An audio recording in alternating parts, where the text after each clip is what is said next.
જીવનમાં ગમે એવું પદ મળે, પ્રતિષ્ઠા મળે, જીવનમાં ગમે એવા સામર્થ્ય મળે, છતાં તમારા સંસ્કારને ક્યારેય ઝૂકવા ન દેતા. તમારા વડીલો પ્રત્યેનો આદર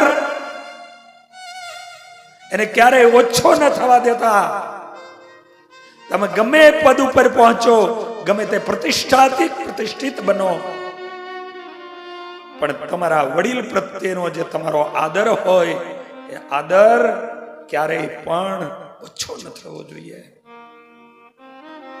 એ આપણને આજે પદ મળતું હોય, આપણને પ્રતિષ્ઠાઓ મળતી હોય, આપણી કીર્તિના ધજાને પતાકાઓ લહેરાતા હોય, આપણને એમ લાગે કે મારી બુદ્ધિ અને મારા ચાતુર્યથી થાય છે. નહીં, તમારી ત્રણ પેઢીઓના યોગદાન અને એ વડીલો એના યોગદાનના માધ્યમે આજ તમને પદ અને પ્રતિષ્ઠાઓ મળતી હોય છે. માટે ક્યારેય પણ કોઈ પણ ઉંમરમાં પદ મળે, પ્રતિષ્ઠાઓ મળે, કીર્તિઓ મળે, તમારા વડીલોની અવગણના ન કરતા, વડીલોનો અનાદર ન કરતા. અને આજ આવા તકે મારે કહેવું છે, હર ગામડાની વિશે જૂની પરંપરાઓ, ગામના 1, ગામના 5, કોઈ પણ સમાજ હોય એ સમાજના મોભી આમ નીકળે અને કોઈ યુવાનની સામે કદાચ અજુગતું યુવાનનું વર્તન હોય અને એ મોભી એને હાકલો કે પડકારો કરીને કહે કઈ રોકાઈ જા, ત્યારે યુવાનને કહું છું કે વડીલોને આદર આપજો. એ વડીલો આજ તમારા ચરિત્રને જોઈ રહ્યા છે અને એનાથી તમારી આગળ આવનારા સમયમાં એ દર્દ અને દુઃખો આજ રીતે જીવશો તો આવશે. એને રોકવા માટે તમને આજે ટોકી રહ્યા છે, એને રોકવા માટે આજે તમને ટોકી રહ્યા છે. અને એટલા માટે એ જ ગામ આદર્શ રહે છે, એ સમાજ આદર્શ રહે છે, એ કુટુંબ આદર્શ રહે છે કે જે કુટુંબમાં, જે સમાજમાં અને જે ગામમાં વડીલોના કયા પ્રમાણે આગળ ક્યાંક ચાલતું હોય છે. એનો મર્તબો જાળવજો. માં સીતાજી મહારાણી બનવાના માટે જઈ રહ્યા છે. એને ખબર નથી કે કઈકઈના મહેલમાં શું બની રહ્યું છે. એને તો એમ જ છે કે રાજગાદી તરફ જવાનું છે, એના સમાચાર આપવા મને કઈ આવ્યા છે. અને સામે વડીલ એવા સુમંતજી રાજ દરબારના એક પ્રધાન, અને એને જોયા સીતાજી નીચે બેસી ગયા. ખોરો પાથર્યો.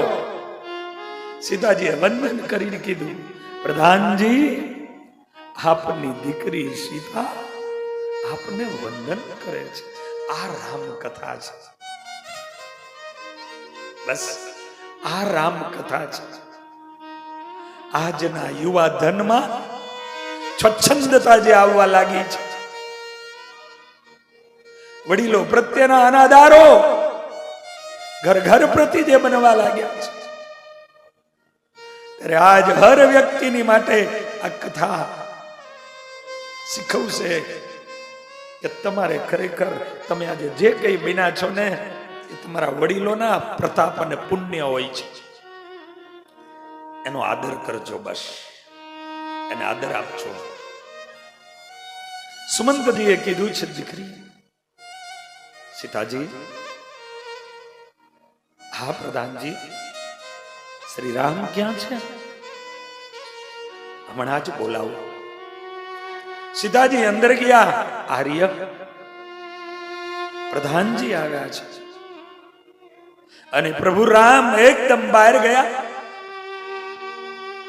પ્રભુ હોવા છતાં આજે 3 પેઢીઓની સેવા જેને કરી હતી એ વડીલે ભગવાન રામે વંદન કર્યા છે.